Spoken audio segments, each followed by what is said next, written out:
It's a pleasure bringing you this program once again. This is your station, the Africa Independent Television, and welcome to your program, Security Watch Africa. Only on this channel and on this program, we'll bring you that information you need to keep your life safe and secured. Welcome to your program today.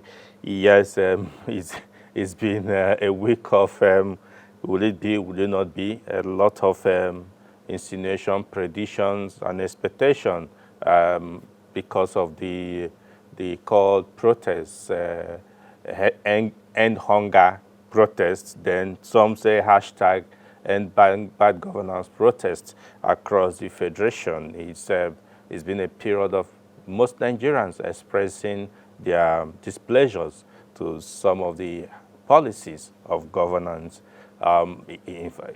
Protest is a fundamental right of every citizen, but it must be done with utmost responsibility for also the rights of others who are not protesting, who also have the right to do their own business. So we'll be looking at solely about the protest, on the protest today. I have a guest already with me in the studio, but during the week, Security Watch Africa went to Lagos State to monitor the protest over there. Sit back as we bring you this report by Elizabeth Tanko. When some Nigerians gave notice for a 10-day national protest starting from 1st August till 10th August 2024, hashtag end bad governance. Millions of Nigerians were apprehensive of the turn this protest will take. This fear arises from the experience of 2020 EndSARS protest that consumed many lives with so much destruction of properties. Lagos State, having been the epicenter of the EndSARS protest with so much destructions and death experience, the fate of Lagos State in this planned protest was projected to be hanging on the balance. With this in mind, Security Watch Africa was in Lagos State to monitor the protest. As our crew got to Lagos State Police Headquarters in Ikeja, Lagos, we met with the Commissioner of Police, CP Adegoke Mustapha Fayoade, addressing a combined team of security personnel drawn from the Nigerian Police Force and other security services. He charged them on the need to ensure that the protesters were not molested while being professional in their assigned responsibilities. We have to do this professionally. We have to do it with utmost courtesy. We have to do it with sincerity, because some group of people are coming out to protest and express their dissatisfaction about what the government has done and what the government has not done well. And in Constitution, they have the right to do that. The Constitution of Nigeria allows them to do that. But the caveat there is that they must do it in a very peaceful manner. So our duty is to make sure that this protest, wherever it's taken off from, is done in a very peaceful manner. And for us to make it peaceful, we have to carry out our duty in a very professional manner, in a very polite manner. This time around, we are not going to go out and start slapping and kicking people. You understand me? Yes, sir. You must not be seen slapping anybody. You must not be seen kicking anybody with your boot. You must not be seen doing all sorts of things that we project us as being brutal, as being inhuman. The protesters are Nigerians, so they deserve all form of respect from you. So in telling them to do the right thing, you have to do that in a very polite manner. On the eve of the protest, we spoke with the Commissioner of Police about the planned protest and how prepared the police in Lagos is to provide security for both the citizens and protesters. Protest in 2020 was spontaneous. It started on a small note and it spread like wildfire, and properties damage worth billions of naira, and lives were lost, and a lot of evil were perpetrated. Shops were looted, and innocent, hardworking members of the politicians lost so much in that protest. hoodlums. But the process of 1st of August to 10th is a different one. We have the pre-knowledge of the protest. We have made effort to dialogue with the protesters, even though some of them are not ready and willing.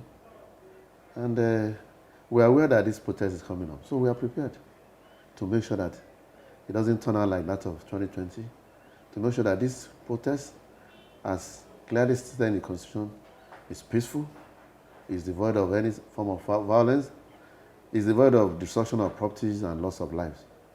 And that we are prepared for, and that we are committed to in ensuring. So it's going to be a different ball game entirely. Okay. And aside from that, most Nigerians are not even ready for the protest. Most Lagosians, they have expressed their unwillingness or preparedness for the protest, and they have said they don't want the repeat of what happened in 2020. So they are not in support of the protest in any way. A lot of Lagosians. So it may not, it may end up not having the support the organizers envisage. But aside from that, we are on ground to make sure that whatever it is, we ensure that our mandate of ensuring protection of lives and property and ensuring that law and order remain intact is going to be carried out to the letter religiously. We got a letter, and when we got a letter that there's going to be a protest starting from 1st of August, and they told us in the letter, they stated the route they are going to take. We called the one of the organizers whose telephone number was, it's printed on the paper, and we called her, and she agreed to come and have the meeting with us so that we work out the modalities of ensuring that it is peaceful. But when it was some minutes after the day we agreed, some minutes after the time we agreed, she called us that she won't be able to make the meeting again. We asked her, and she said no reason that she's not coming. This is unlike the previous one where you said we gave water and biscuits. We had a meeting here with them, that was NLC, and we agreed, we worked out the modalities for making the protest age-free, a seamless one, and devoid of violence. And on the day agreed, we had agreed on the route, and we arranged enough security, and we followed them to the point, the final bus stop, where top officials of the government addressed them. And it was peaceful, and everybody went home peacefully. And they were able to carry out their message clearly to the people in authority. And that is the kind of thing we were looking for this time around. But unfortunately, the organizers are not willing to come out to organize with us. And it's our duty to give them protection. So we must know where they are gathering, where they are going to do their procession, and every other thing, so that our men will be all over them, so that none of these boys who takes advantage of protest will get closer and start looting and vandalizing and attacking people and damaging vehicles and other things. The law is very clear. The law says peaceful protest. For a protest to be peaceful, the police must be there to guide the protest. If the protest is not guided or monitored, or police is not there to provide security, some of our people on the streets, especially the miscreants, area boys, hoodlums, whose stock in trade is to steal, hijack phone, destroy properties, will take advantage. They will come in large number and mix up with the protesters. And before you know, violence will start erupting. Vehicles, they will start damaging the vehicle. The road will be blocked, and there will be mayhem, pandemonium everywhere. This is what this is what we are trying to prevent. And that is why when you say a peaceful protest, the police must be there to ensure that the protest is peaceful. And that's why we are making ourselves available. In carrying out to carry out our duty. That's why we're making ourselves available. That look, we are ready, we are prepared to provide security and make the protest very peaceful and intact. Let us know where you are starting from. Let us know when you are ending. Once you start, we'll be there with you. If anybody from anywhere wants to hijack it, we make it impossible. We are going to ensure that, in line with the recent injunctions from the Court of Competent Jurisdictions in Lagos, we're going to ensure that protesters in Lagos are restricted to the area the court directed that they should be restricted to. That is the Gani Fayemi Park and Freedom Park. We are going to comply with the law because we are bound to obey and enforce the law. But we do that with utmost courtesy. We do that in a very civilized manner. We do that in a highly professional manner. Early morning of the protest, the Lagos State Police Command recorded a breakthrough that will become a major factor for a peaceful and secure Lagos State during the protest. CP Fayode briefed on this breakthrough. While responding to a distress call of the presence of armed robbers or armed men on Agoro Street, Mushi, a tactical team based in Surulere swiftly responded to the call, moved in and arrested one Sheriff Mustafa, age 42, one Suturat Latif, female, age 28, while one other escaped. The suspects led the police to one Moshalashi Street, Mushin, where the following were recovered: 2 AK-47 rifles, 1 K2 assault rifle, 1 red Rufa rifle, 3 pump action rifles, 2 locally made single barrel pistols, 5 magazines, 57 live cartridges, 70 5.56 live ammunition, 27 9mm ammunition, 1 expended 5.56 ammunition, 1 dagger, 3 walkie-talkies, 9 international passports. Investigation is going on. We thank Lagosians for the timely intervention. I've always said it, together we can overcome insecurity in Lagos. Elizabeth Thanko reporting for Security Watch Africa. Welcome back. Yes, that was what happened before the protest commenced in Lagos. And we, all Nigerians, can see, foreigners can also see that Lagos turned out, contrary to what was expected, peaceful because the police prepared. And some have said this should be a template for what should be. Yes, I have a guest already seated here with me, talking about Chimezie Manyadike, a social commentator who has been following this program and following what has been happening with the End Bad Governance protests across the nation. It's a pleasure to have you back again. Thank you very much, Mr. Patrick. Okay. It's an honor. Yeah, as a concerned citizen, in fact, as a concerned human being who is domiciled here in Nigeria, how would you describe what has happened so far in the last 3 days concerning this End Bad Governance protests? I would like to first and foremost state that there are some things that could be properly managed if a lot of responsibility and maturity is demonstrated. Of course, it's the inalienable rights of citizens of any country to assemble and to gather and to register their grievances against their governments, especially if there are policies or if there are actions of government that have not been, well received by those citizens. Well, I would say that it's been surprising, this particular expression of grievances by some concerned citizens. It's been surprising, especially with what has happened, between the north and south regions of the country, where, it wasn't really expected that what has played out in these regions played out. For example, Lagos State was already, a lot of fear was in the air, a lot of phobia was in the air that there would be serious violence and all of that. And Suddenly and surprisingly, there has been no such thing recorded in Lagos State.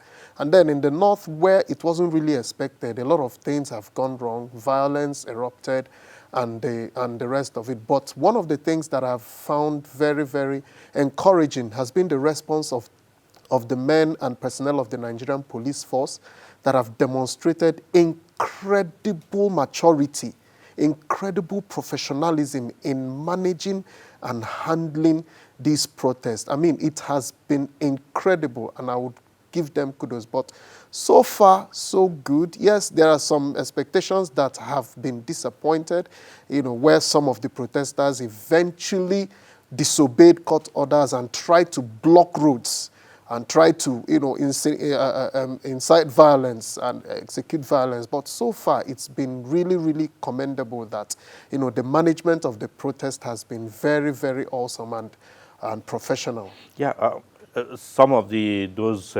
protesters who decided not to go to those areas that court has prescribed for them or has decreed for them will tell you that they want that the court cannot tell them where to express their views. They are free as Nigerians to hold their protest anywhere.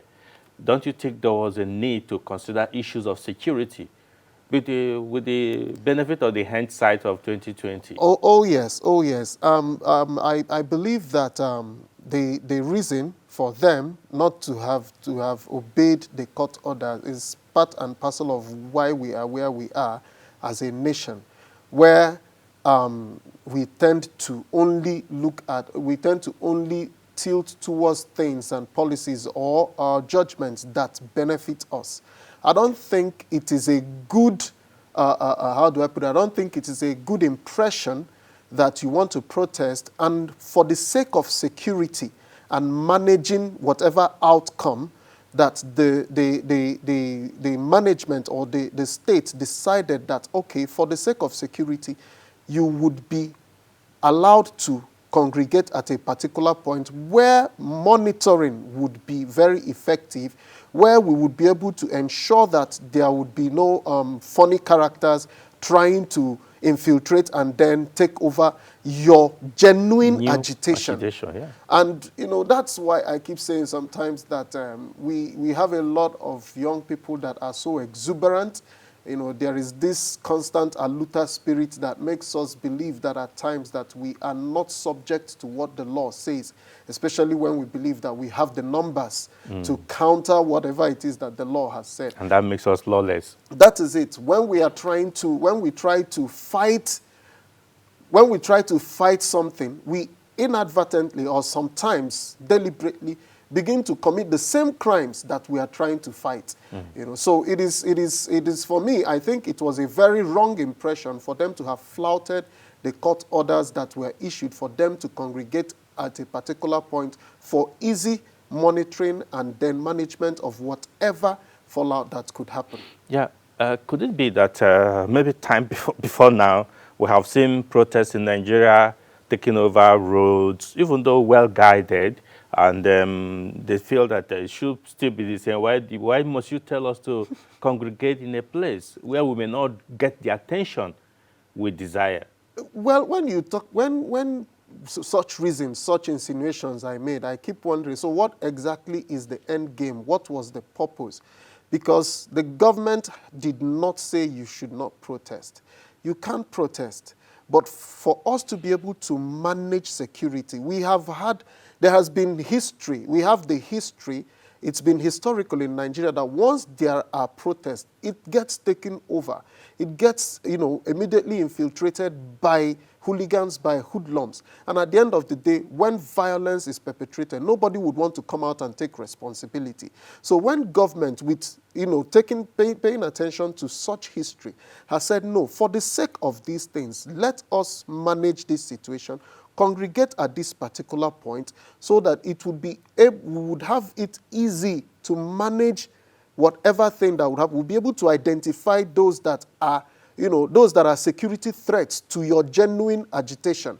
And so when there is resistance towards it, the question now is, what exactly do you want? You want a free reign for you to do what you want, enter any street you want, perhaps go and impede the freedom of movement of fellow citizens like you. So that begs the question, what exactly is it that is wanted with regards to what you want with the protest? Okay.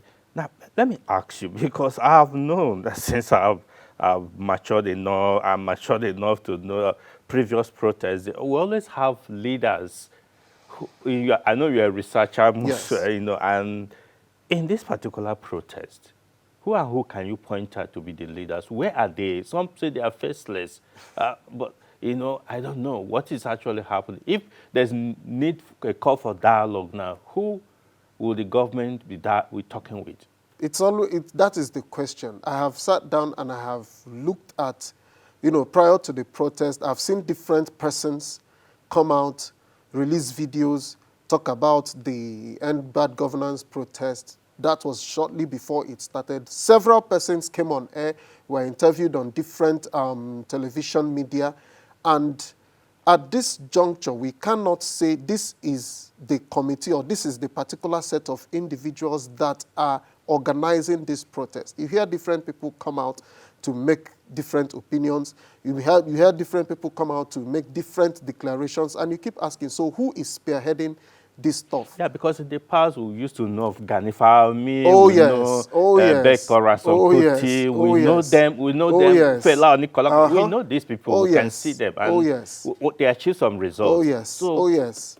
These are people that we are willing to come out and take responsibility. We are the ones spearheading this particular agitation, and they were willing to engage with government, despite the fact that the government then was, was not very friendly. Yeah. Was not very friendly. The administrations then were not very friendly to such agitations. Despite that, despite some of the, high-handedness of the response to such agitations, men came out and took responsibility for leading these agitations in a situation where we keep having faceless leadership. Nobody is coming out to take responsibility. Nobody is taking a stand that we are the ones organizing this.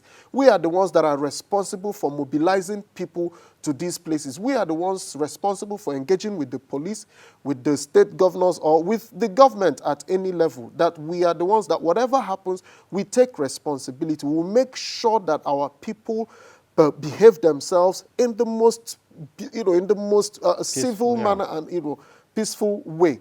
And so when this thing is not, when there is no such set of human beings, what else would government be expected to do but to see it as an opportunity to cause destabilization, that once it happens, nobody will take responsibility? I'll take it as a jamboree. Oh, yes. We have some musicians who play for them and all that. But as we are getting the signal to end the program, tell me, how many days really is enough for such protests? Because already ab initio they have said 10 days. Do you think that their message has gotten down and government must have known what they're agitating for? Do you think there's need to continue? When should this actually stop? Well, the 10-day agitation for me is, I would say, it is my own opinion, I would say it is an overstretch, it's an overkill. Government has demonstrated willingness to engage. When you are engaging in a protest, the idea is to get government to engage, to get government's attention. Government has decided to come to a round table and dialogue. So if you were able to achieve this after 1 or 2 days, for me, there is no reason continuing up till 10 days, because as far as I believe, as I'm concerned, you have achieved the aim. The only thing to do is continue the dialogue, engage with government, and get the results. Exactly. Thank you so much for your time once again. Thank you very much. It's our pleasure having Thank you. very much, sir. Yeah, viewers, if you are joining us, this is the end of this episode. Of course, please join us again next week when we'll bring you another exciting episode. We will give you some of the reports. We'll bring you some of the reports of what is happening in most of the states. It's sad that some states are being so violent, while some states can be used as a template for managing protests in Nigeria. Until we come your way again next week, I say thanks for staying tuned and bye for now.